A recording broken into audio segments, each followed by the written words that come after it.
My little granddaughter never tires of playing the game hide and seek. At this point in her life, she always wants to hide and be found. This may change. She's only 5. She may want to become the seeker. In fact, I hope she does. Many of us prefer to seek, and if you are a seeker like me, you will recognize the feeling of disappointment when the hider is too easily found. That may be the way it is with many who are raised in a church family that too easily provides all the answers and is no longer searching. We want to search and find for ourselves. We want the task to be difficult, demanding, and deep. We know it must be that way if it is going to meet the need and the longing that we feel from deep inside.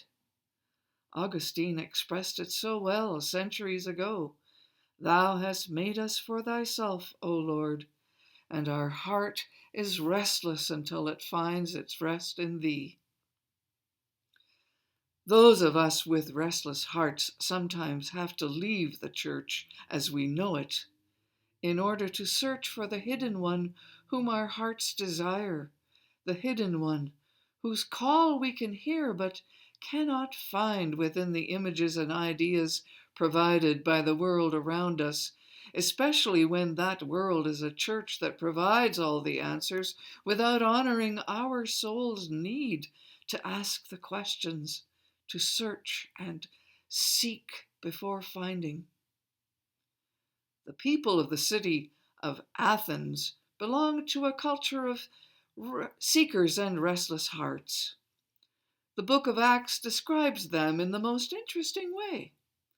All the Athenians, it says, and the foreigners who lived there, would spend their time doing nothing but talking about and listening to the latest ideas, i.e., something new, as it says in the Revised Standard Version.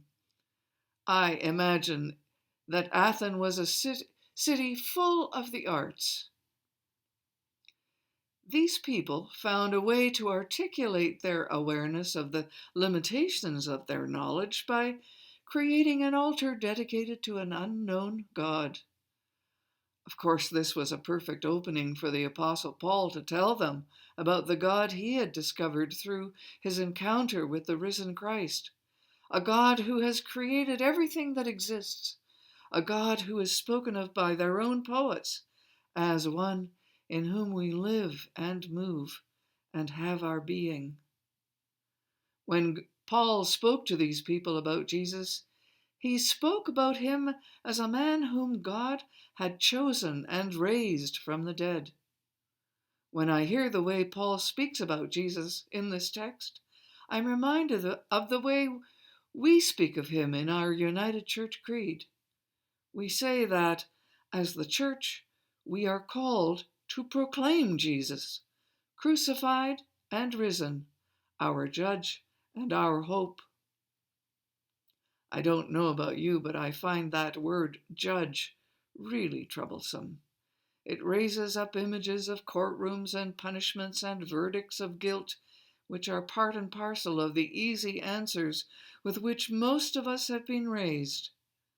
But that word hope causes me to wonder about it some more. Interestingly enough, Paul doesn't mention the crucifixion. He mentions only the hope, the rising.